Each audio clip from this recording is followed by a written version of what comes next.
देना जरूर पूर्वजों को, इस्माइल दे दे। लोग कहते हैं ये 16 दिन अच्छे काम नहीं करना चाहिए, 16 दिन ये मत लो, 16 दिन वो मत लो। कौन सी पुराण में लिखा है? एक बार मुझे वो पुराण जरूर बताना कि 16 दिन ये सामान मत खरीदना, 16 दिन ये चीज मत लेना। क्योंकि शिव महापुराण में और शास्त्रों में वर्णन आता है कि 16 दिन श्राद्ध के हैं, ये पूर्वजों के हैं। आप पूर्वजों का नाम लेकर अपने पितरों का स्मरण कर कर तुम्हारी मर्जी पड़े वो खरीदो, तुम्हारी मर्जी पड़े वो लाओ, और सबसे पहले उन पूर्वजों को सम्मान पूर्वक वो वस्तु समर्पित कर दो कि आपकी है, आपको संभालना है, आपने दी है, आपके द्वारा आई है। पूर्वज खुश होंगे। तुम्हें बढ़ता हुआ देखकर तो पितर खुद आशीर्वाद देते हैं। कौन माँ होगी जो अपने बच्चे को बद्दुआ देगी? कौन पिता होगा जो अपने बच्चों को बद्दुआ देगा? अगर माता पिता अपने बेटे को गाली भी देते हैं, बद्दुआ भी देते हैं, तो बाद में रोते हैं, आंख में से आंसू निकलती है। एक माँ अपने बेटे को चिल्ला देती है तो बाद में रोती है। अगर माँ अपने बच्चों पर हाथ उठा देती है तो बाद में रोती है।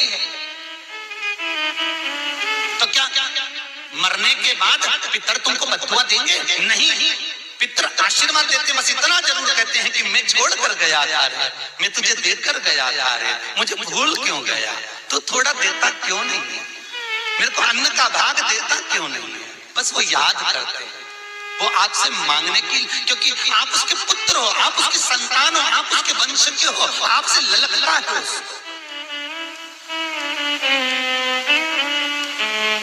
किसी दूसरे से नहीं।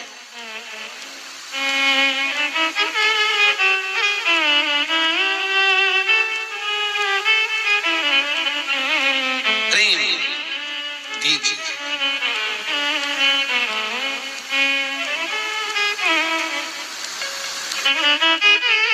भले कोई किस भाव से आए उसका आदर हो,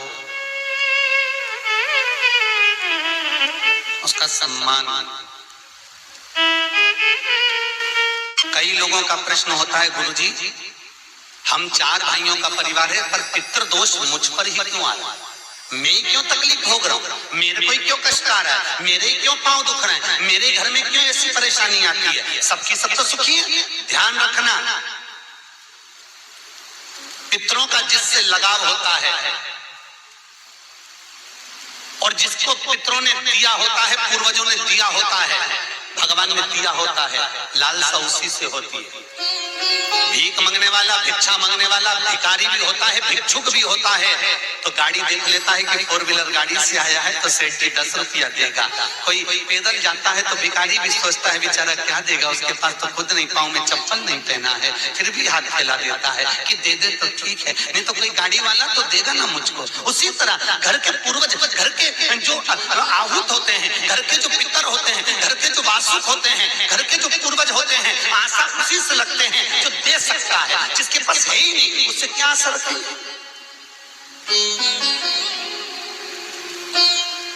जिसके पास कुछ है ही नहीं उससे आशा रखना क्या?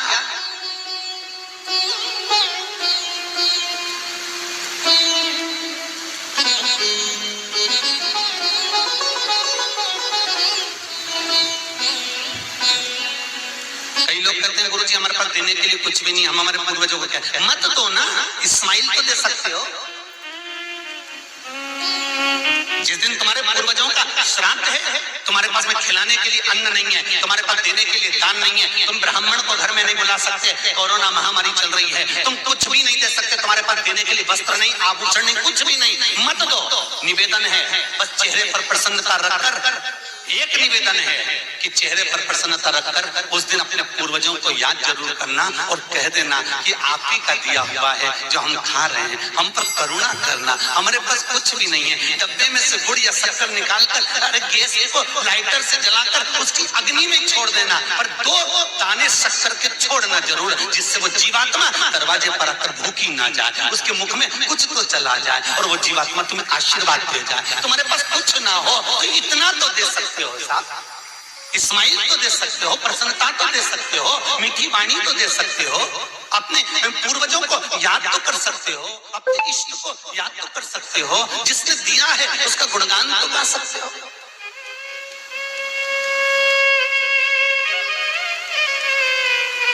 एक नई नवेली दुल्हन को पति ने एक नई नथनी ला के दी।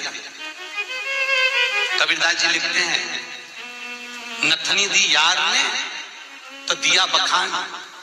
यार ने केवल एक नथनी लाकर दी है, पति ने केवल एक नथनी लाकर दी है, सोने की बड़ी सुंदर, सबको दिखा रही है, घूंघटे में उघाड़ उघाड़ कर दिखा रही है, मेरे पति ने दी है। झुमका बार बार दिखा रही है, मेरे पति ने दी है, मेरे पति ने दी है। एक नथनी मात्र 2000, 5000, 10,000, 20,000, 25,000, 50,000, 1 लाख, 2 लाख की नथनी पति देता है तो सारे जगत को दिखा देते हो। वो परमात्मा देता है तो किसको क्यों नहीं बोलते कि उसने दिया है, उस पूर्वजों ने दिया है। वो छोड़ कर गए थे तो हम खा रहे हैं, अगर वो छोड़ कर नहीं जाते तो रोड पर मिल जाते।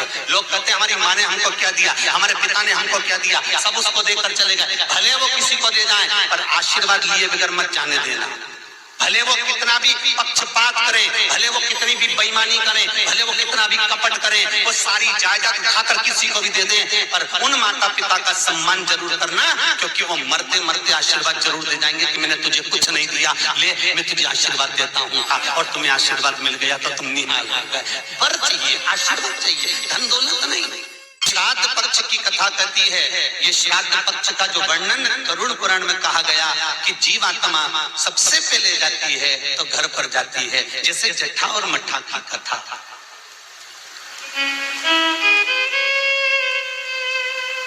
दो भाई हैं, जट्ठा और मट्ठा,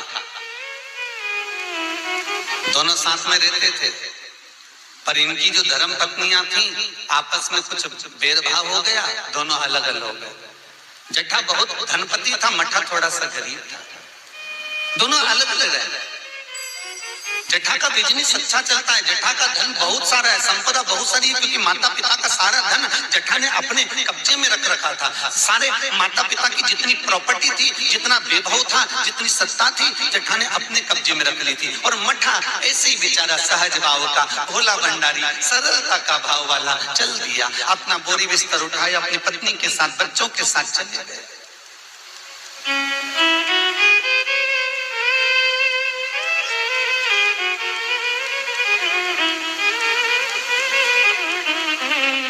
श्राद्ध किया गया। एक दिन जट्ठा की पत्नी बोली, सुनो, इतना सारा गाड़ी बंगला जमीन जायदाद ढेर सारी है, 200 एकड़ जमीन, 200 बीघा जमीन है, 4 ट्रैक्टर हैं, गाड़ी बंगला ढेर सारा है, खूब वैभव बना हुआ है, पर अपन अपने घर में सेठ बनकर रहते हैं, पर दुनिया को क्या मालूम कि अपने पास कितनी दौलत है, कितनी जायदाद है, अपने परिवार वालों को, रिश्तेदारों को, किसको क्या मालूम कि अपने पास में कितनी सत्ता, अपन कितने राशि ठाट में रहते हैं। तो पति बोला क्या करना है? पत्नी बोली एक काम करो, तुम्हारे जो पिताजी मर गए थे उनका श्राद्ध आ रहा है,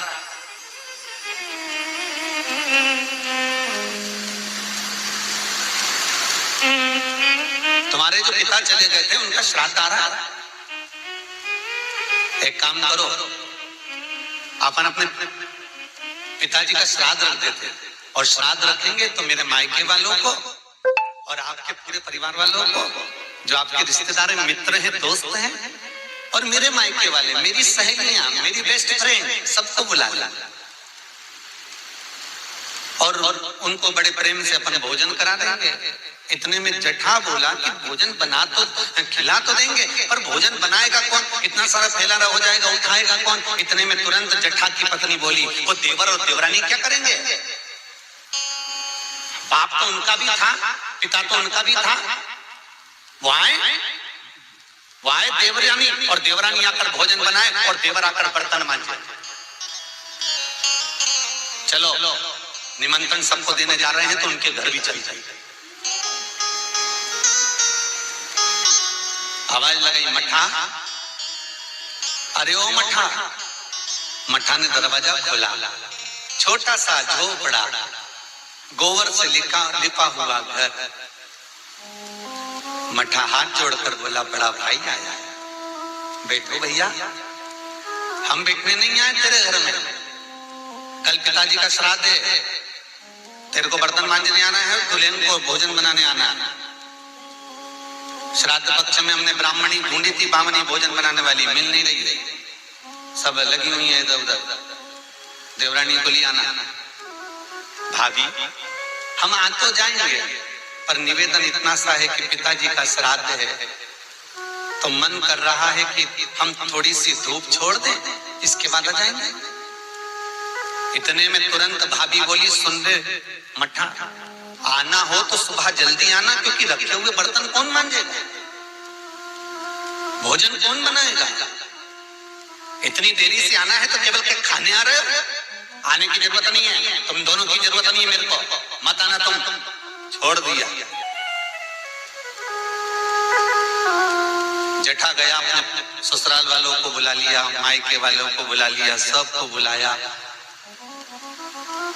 पितृलोक से जिसकी तिथि होती है, पितरों के भगवान जिनका नाम है आर्यमा स्वामी, कौवे पर बैठकर जिसकी तिथि होती है, उस तिथि के जीव को कौवे पर बिठाकर आर्यमा स्वामी लेकर आते हैं, और जिसकी यहाँ श्राद्ध होती है उसकी छत पर कौवा छोड़ते छोड़ते जाता है। इसलिए हिंदू धर्म में श्राद्ध में कौवे का बड़ा महत्व होता है, क्योंकि पितरों के देवता आर्यमा स्वामी कौवे पर बैठते हैं, और उसी कौवे पर हमारे घर के जीवों को लेकर आते हैं। और सबसे पहले वो जीव कहाँ जाता है श्राद्ध पक्ष में, बहुत ध्यान से सुनना गरुड़ पुराण का ये चरित्र। सबसे पहले वो जीव कहाँ जाता है, जो घर का सबसे पुराना घर होता है, जहां पर घर का बड़ा बेटा रहता हो, जहां पर घर का पुराना मकान हो, पुराना घर हो, वहां वो जीव जाता है। 3 वृक्ष पितरों के तुल्य हैं, पहला पीपल, दूसरा बट वृक्ष, तीसरा बेलपत्र का वृक्ष। बेलपत्र का कभी अनायास श्राद्ध पक्ष में आप कुछ भी ना कर पाए, कुछ भी ना कर सकते हो, तो एक पत्ते के ऊपर कोई सा भी पत्ता ले लो, चाहे पान का ले हो, कोई पीपल का ले हो, कोई भी पत्ते के ऊपर एक पुड़ी, थोड़ा मीठा थोड़ा नमकीन रखकर अपनी कामना कर कर अपने पूर्वजों के लिए इन 3 वृक्ष के नीचे 16 श्राद्ध में किसी भी एक दिन आपको भोजन को रखकर रह जाइए, अपनी कामना कर कर सुख का अनुभव होगा, पितरों को शांति मिलेगी। एक जट्ठा और मट्ठा की कथा हमने पहले कही है, वो भी हमारे पेज पे डली हुई है, आप उस पे से निकाल कर सुनना।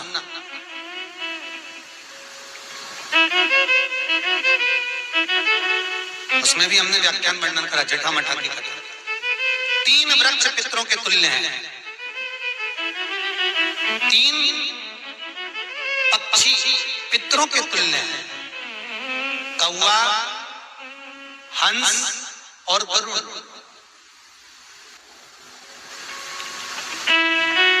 एक कौवा और एक श्वान, कुत्ता, ये 2 ऐसे होते हैं जिनको 20 मिनट पहले, आधे घंटे पहले, 1 दिन पहले, 24 घंटे पहले, 48 घंटे पहले क्या होने वाला होता है, कौवे को और श्वान को भान हो जाता है। क्यों? क्योंकि ये यमलोक में जहां यमराज निवास करते हैं, श्वान और कौवा उस स्थान का भाग ग्रहण करते हैं, और इनको ये ज्ञान पूर्व से यमराज से प्राप्त होता रहता है, पूर्वभान होता प्राप्त होता रहता है। एक कौवा एक श्वान, कोई घटना घटने वाली होती है तो कुत्ता रोने लगता है,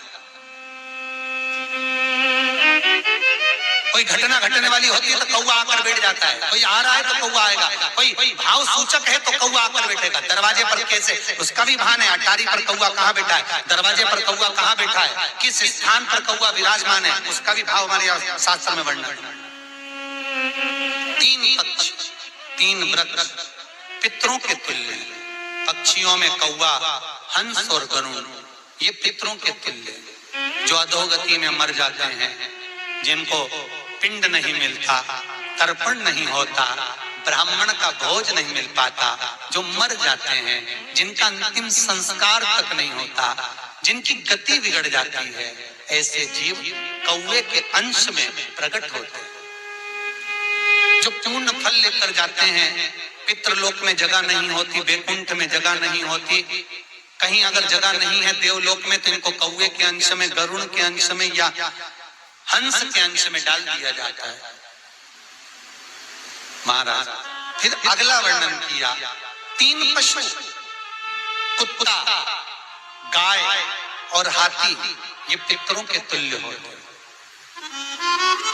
शिव महापुराण की कथा कहती है, अगर श्राद्ध पक्ष में गया नहीं जा सकते, तो गाय के मुख में गयासुर ने वर दिया था कि गाय के मुख में अगर कोई गया नहीं आ पाएगा, तो गयासुर 16 दिन गाय के मुख में निवास करेगा। और गाय के मुख में श्राद्ध के समय पर अगर कोई रोटी देगा, श्राद्ध के समय पर जो भाग देगा, उसको गया जी में पिंड करने का पुण्य फल प्राप्त होगा। ये गयासुर का वर गौ माता के लिए। तो गाय के मुख में 16 दिन तक गया क्षेत्र का पिंड का भाग प्राप्त होगा। कुत्ता, गाय और हाथी। स्वान को रोटी क्यों देते हैं? क्योंकि स्वान पितरों को अपना भाग प्रदान कर देते हैं। स्वान रखता नहीं है, चुका देता। फिर 3 जलचर है महाराज जो पितरों के तुल्य हैं, मछली, कछुआ और नाग। पिंड जो बनाया जाता है वो पानी में दिया जाता है। मछली जिसको पाती है वो पितरों को प्राप्त होता है। कछुआ